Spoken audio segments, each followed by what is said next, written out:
There have been massive improvements in many of the most recent air mattresses, most notably the Nemo Tensor series. Nemo is making some pretty bold claims with their new Tensor series, and that has been met with a heavy dose of skepticism, and rumors are flying that these products are flawed. Today, I'll be sharing with you the good and the bad of the Nemo Tensor series and comparing them up with other new and innovative sleeping mattresses to get you better prepared for the upcoming backpacking season. This is kind of in lineup from lightweight, most lightweight, up to bulkiest and heaviest, but that doesn't necessarily mean from best to worst. Let's clear these out of the way and let's break it down.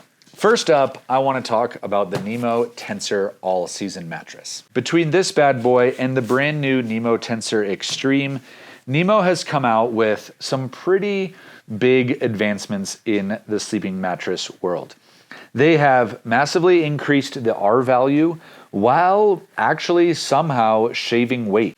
This mattress right here is the old Nemo Tensor, their classic Nemo Tensor that has been on the market for a long time, and this is the updated version of it. The advancements for the Nemo Tensor All-Season are that it has shed weight while upping the R value. So I've been using this mattress pretty heavily. I spent a bunch of time on it on the Colorado Trail, as well as backpacking the Tour de Mont Blanc in France, Italy, and Switzerland. Had a lot of success with this mattress. However, on my final night to be exact, I did have a failure with this mattress. I'm always hesitant to talk about failures in especially sleeping mats because one, it's just inevitable. I've had mattresses fail over the years, and it doesn't necessarily indicate a poor mattress. There is the reality that they could fail on you. So you need to be at least aware of that, and you need to be able to know how to fix them in the field if they do break down. Before I show you what happened here, I do want to just pair it up with the Nemo Tensor Extreme, its big brother, and give a little bit of some context and some highlight for this one. This mattress is actually maybe the more impressive of the three that came out. Nemo has a third mattress that also came out that is a 2.9 R value mattress, which really means it's a summer mattress. As you can see, there is a small size difference. This one is a little bit bulkier. It is a little bit taller and longer, even though these are the same size mattresses. These are both 25-inch wide by 72-inch long mattresses, and they're actually pretty similar in weight. Let me bust out my scale here. The Nemo Tensor weighs in at just about 19 ounces, or for you gram counters out there, that is about 535 grams. Meanwhile, the Extreme is a 25-ounce mattress, 722 grams for you. So it is a heavier mattress, but for the amount of warmth that you actually get out of this mattress, that's actually shockingly light. The All-Season boasts a 5.4 R value claim, while this one is a shocking 8.5 R value claim. Now, if you want a great breakdown to understand the different construction methods and a little bit more of the technical side of these mattresses, I recommend you go check out my buddy Devin, Backcountry Exposure's new video that he just came out with.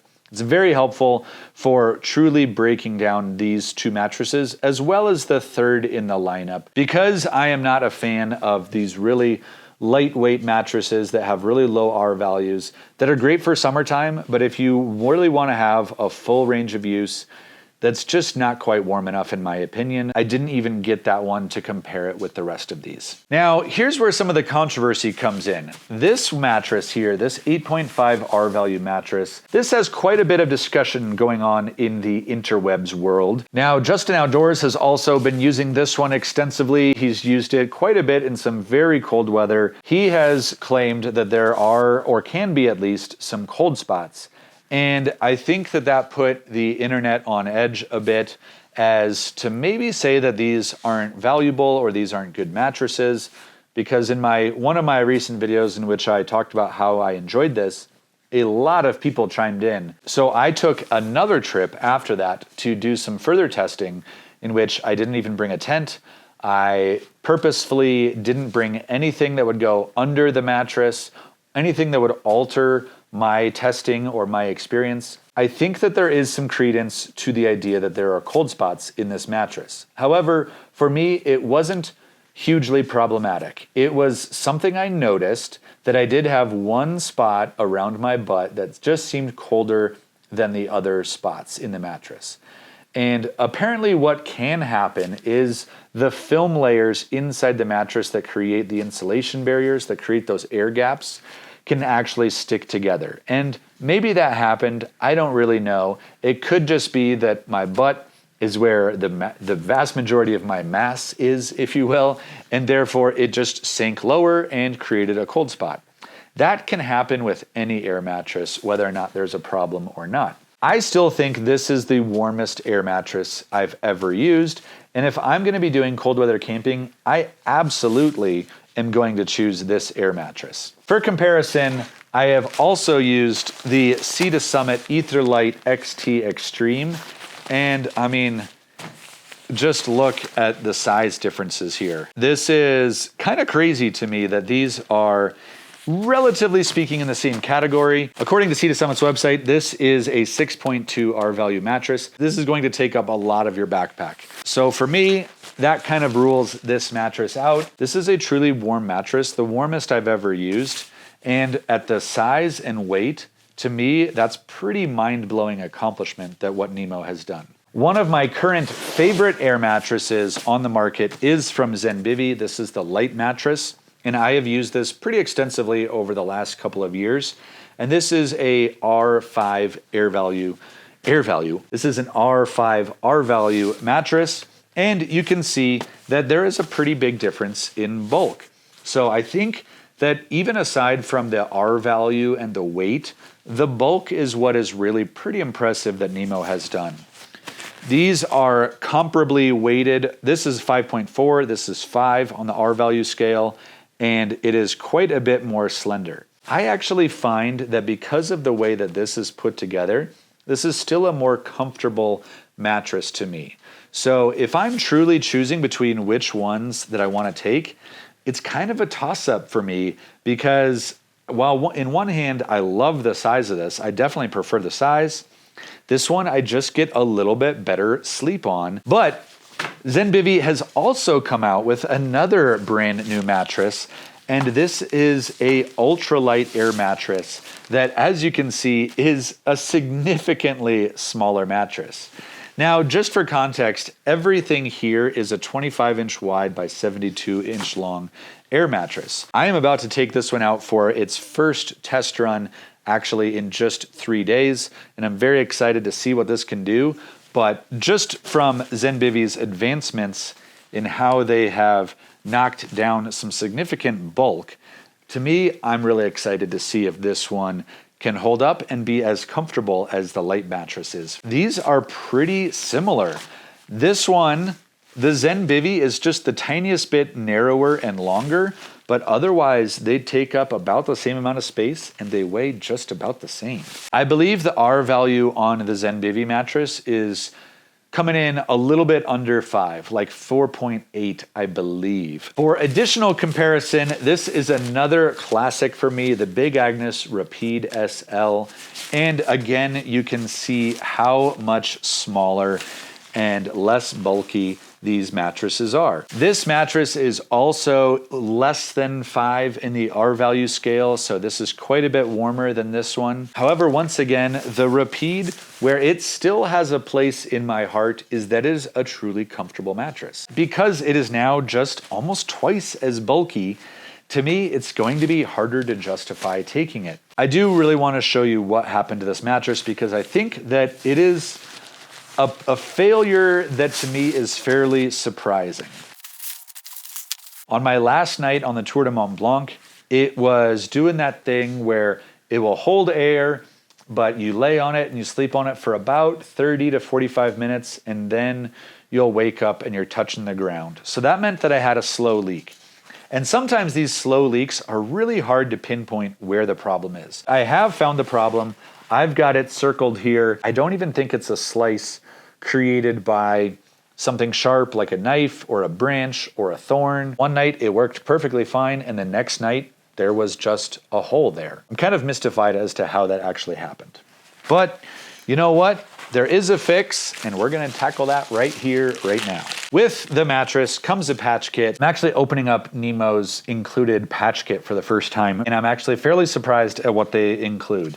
They have 2 little pieces of adhesive, followed by 2 pieces of this really thin, I believe it's probably the same 20 denier fabric, and I believe this is the thicker 40 denier bottom here that it's also included. Something I do regularly backpack with is a little repair kit, and this one is from Gear Aid, and what they provide are a couple of really easy to use, pretty sizable patches, and they also include this seam grip or seam seal that is a liquid sealant that will also create a truly durable seal. I'm going to use the little thin patch kit, partially from Nemo here, but they don't give the actual adhesive. I think these could work in a pinch, but then you would have some leftover fabric that isn't adhered down. So I'm just going to go ahead and use this seam grip.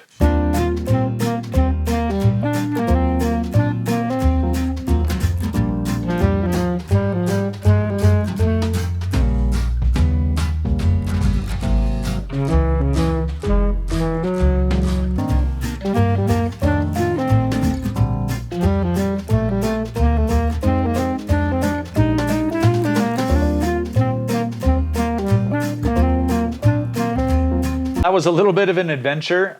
This included little patch fabric that Nemo says to use with seam seal, which is what that was, reacted in a very strange way. This really just didn't seem to like that goo and just curled up like crazy. If I had been in the field trying to patch it like that, that would have been problematic. I probably could have still fixed it. I could have just left that seam seal just without any of the fabric, but I ended up just using this patch kit that I have from Gear Aid, and I cleaned that up and I was able to just reapply a little square. Now, it is technically a good idea to round out your edges so that you don't have corners that are gonna peel up in time, but I think this thing is ready to go. In my experience, those Gear Aid patches do work great. Well, now this Nemo sleeping mattress is ready to hit the trail once again and be ready for more adventure. If you are looking for purchasing an air mattress and you have been really eyeing up those Nemo Tensors, well, honestly, if you are looking at them, I still think they're great. Even though I did just have to patch this baby up, I still think that this is a great mattress. I'm excited to get this back in now that I've patched it up and to start using it once again. I think it's an exciting mattress. I'm gonna keep using it. I'm gonna keep testing it.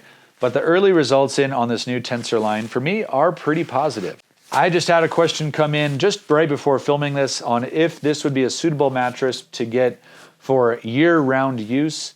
And while I think you could, because it is light and small enough to be realistically used, if you are looking for a more all-purpose mattress, this just isn't what this is designed for. Even though I did feel like it had some cold spots, I can confidently use this mattress, and I will continue using this mattress for all of my cold weather adventures moving forward. My most comfortable mattress that I've ever used is this Zenbivy Light mattress, followed closely by this Rapide SL. For price comparisons, the Nemo Tensor All-Season is a $220 mattress, while the Extreme is a $250 mattress.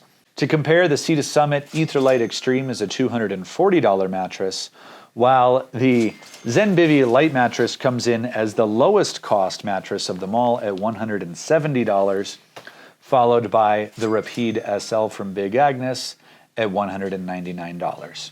All of these mattresses are fairly pricey and they are a bit of a luxury purchase. However, because sleep is, to me, one of the most important things, this is where I'm spending my money if I'm buying new gear for backpacking.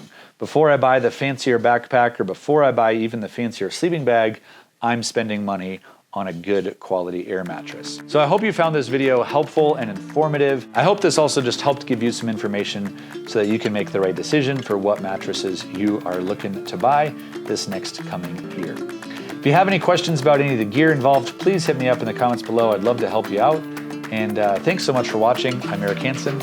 I'll see you out there.